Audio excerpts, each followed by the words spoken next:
Hello students, क्या हाल आपका। आशा करता हूँ अच्छे होंगे, स्वस्थ होंगे। देखें, एचएसएससी ने सीईटी पोर्टल ओपन किया था और उसके बारे में ये डेट भी डाल दी थी कि जिनका 14 जून से पहले का है वो अपलोड कर पाएंगे और बाकी सभी नहीं कर पाएंगे। मतलब अपलोड तो कर देंगे लेकिन उसकी कोई वैलिडिटी नहीं होगी, मतलब कोई उसके फायदे नहीं होंगे।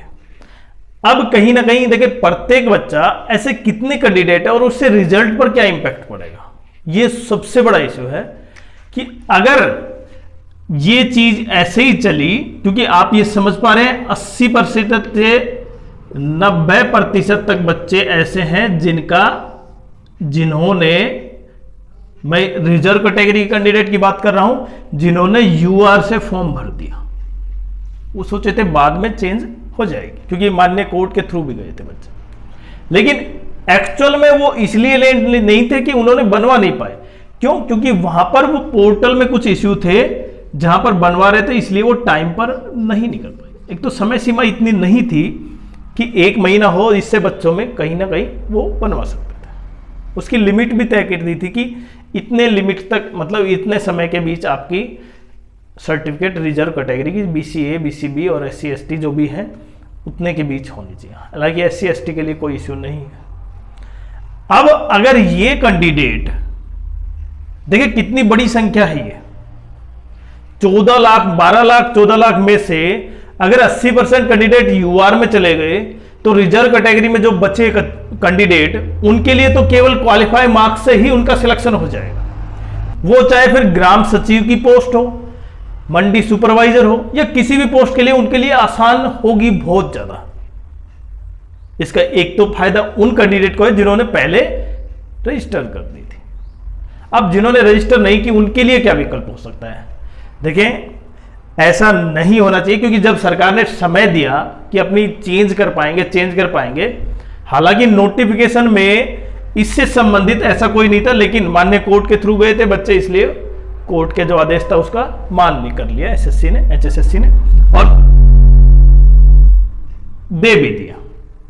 अब जब करेक्शन पोर्टल में आप ठीक करना चाह रहे हैं अपनी कैटेगरी को, वो नहीं कर पाए। क्यों? क्योंकि उसमें डेट डाल दी। अब अगर ऐसा होता है तो इसका एक प्रभाव ये भी है, रिजल्ट पर भी बात करेंगे, लेकिन सबसे पहले माननीय एचएसएससी चेयरमैन सर से ये रिक्वेस्ट है। देखें, और ये कई अकेले की नहीं है, ये प्रत्येक जो भी इन्फ्लुएंसर है, जो भी यूट्यूबर है, जो भी एचएसएससी से संबंधित अपने कोर्स बेच रहा है या किसी भी तरह का कोई कार्य कर रहा है, नोट्स बेच रहा है, उनको भी इसके लिए कहीं ना कहीं आवाज उठानी होगी कि एचएसएससी के जो ये नोटिफिकेशन की जो डेट है 14 जून, वो कल तक, मतलब जब कल नोटिफिकेशन आया उससे पहले तक बनी होनी चाहिए। जिसके पास भी हो वो अपलोड कर रहे हैं। तो ऐसा हो तो बच्चे को लिए कोई दुख दर्द नहीं होगा। बाद में बच्चे अपना कंपटीशन कर सकते हैं, इसमें कोई वैल्यू नहीं है, इसमें कोई दुख बात नहीं है कोई भी, क्योंकि प्रत्येक सेटिस्फाई होगा इससे और आप भी सेटिस्फाई होंगे। क्यों? क्योंकि जितनी वेट की है ना बच्चों ने, उसका तो रिजल्ट मिलना चाहिए इसको। लेकिन जिस तरह से आप देख पा रहे हैं कि केवल 24 तक इसका करेक्शन पोर्टल ओपन होगा, 17 से 24, और उसी दौरान आप कर पाएंगे। अगर ये डेट, क्योंकि एचएसएससी ऐसी अगर चली जाती है ना, फिर उसके बाद चेंज नहीं कर पाएंगे। तो सबसे बड़ा पॉइंट यही है। अब दोबारा कोर्ट में जाएंगे बच्चे तो उससे कोई विकल्प नहीं होगा, क्योंकि माननीय कोर्ट ने भी कहा था कि कहीं ना कहीं एचएसएससी दोबारा ओपन कर देगी, और कर दिया। लेकिन वो कंडीशन क्या थी? देखें, आप प्रत्येक जब भी किसी एग्जाम का फॉर्म भरते हैं ना, उसमें जो भी होता है उसकी लास्ट डेट, उससे पहले का क्या होता है, आपके पास सर्टिफिकेट होनी चाहिए, चाहे कैटेगरी सर्टिफिकेट हो, जैसे एचएसएससी, एसएससी भी वही करती है, आरआर भी वही करती है, मतलब सब। लेकिन यहां पर जब एश्योरेंस मिला एचएसएससी से कि हाँ वो करेक्शन पोर्टल खोल देंगे, तो जिन बच्चों की क्योंकि बन ही नहीं पाई थी, उन्होंने उसके बारे में कोई अगला कदम भी नहीं उठाया। क्यों? क्योंकि उसमें यह लिखा था करेक्शन पोर्टल ओपन होगा, उसमें ठीक कर पाए, और वो नहीं हो पाया। तो अब कंडीशन ये है, जिन बच्चों के रिजर्व रिजर्व कैंडिडेट जो हैं वो चाहे BCA, बी, SC, ST, देखिए इनके लिए तो ST तो है ही नहीं हरियाणा में, तो SC के लिए भी कोई विकल्प नहीं क्योंकि उनका तो फॉर्म पहले से भरा जा चुका उसके सर्टिफिकेट। BCA और BCB ये सबसे बड़े इश्यू हैं। और अगर इनकी सर्टिफिकेट को HSSC ने नहीं माना, 14 वाले ने, 14 से पहले वाला कोई वैलिड माना, उसके बाद को सबको इनवैलिड, तो आप समझ पाएंगे जो ग्राम सचिव की जो 400 पोस्ट आएंगी या जितनी भी पोस्ट आएंगी, 300 पोस्ट आएंगी, मंडी सुपरवाइजर की, सब इंस्पेक्टर, उनमें जो क्वालिफाई होंगे ना उनके आसपास भी कट ऑफ आ जाएगी। क्यों?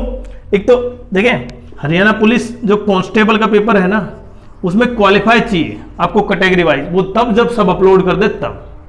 लेकिन अभी अपलोड नहीं हुई तो बहुत से बच्चे जो अभी 42 नंबर पर बैठे हैं वो रिजर्व कैटेगरी से हैं, लेकिन उनके पास सर्टिफिकेट 14 जून के बाद की है, तो वो किस में काउंट होंगे? UR में, और UR में काउंट होंगे तो वो क्वालिफाई नहीं कर पाएंगे, इसलिए वो पूरी की पूरी HSSC CET ग्रुप C के लिए पूरा डिस्क्वालीफाई, मतलब उनकी पूरी मेहनत खराब।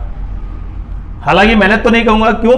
क्योंकि क्वालिफाई देखें ऐसा नहीं है कि प्रत्येक बच्चा 95 मार्क्स लेके आए, कुछ बच्चे ऐसे भी होंगे जो केवल 52 मार्क्स लेंगे, 45 मार्क्स लेंगे, तो वो रिजर्व कैटेगरी के थ्रू पास हो जाते हैं, क्वालिफाई कर लेते हैं, और उनके लिए तो केवल क्वालिफाई चाहिए। क्योंकि ऐसे बहुत से बच्चे होंगे जो रिजर्व कैटेगरी में 42, 45 लेंगे और क्वालिफाई करने के बाद कांस्टेबल हरियाणा पुलिस में शायद सिलेक्शन भी पा लेंगे, क्योंकि उस समय तैयारी नहीं थी, अब तैयारी हो जाएगी। ये सबसे बड़े विकल्प है। तो हम भी इसके लिए कहीं ना कहीं बच्चों का समर्थन करते हैं कि कहीं ना कहीं HSSC ने जो इस तरह का किया था वो करना चाहिए। बाकी आपकी क्या राय है आप जरूर कमेंट्स करें। अगर चैनल पर नए हैं तो चैनल को सब्सक्राइब करें, वीडियो को लाइक करें और शेयर जरूर करें।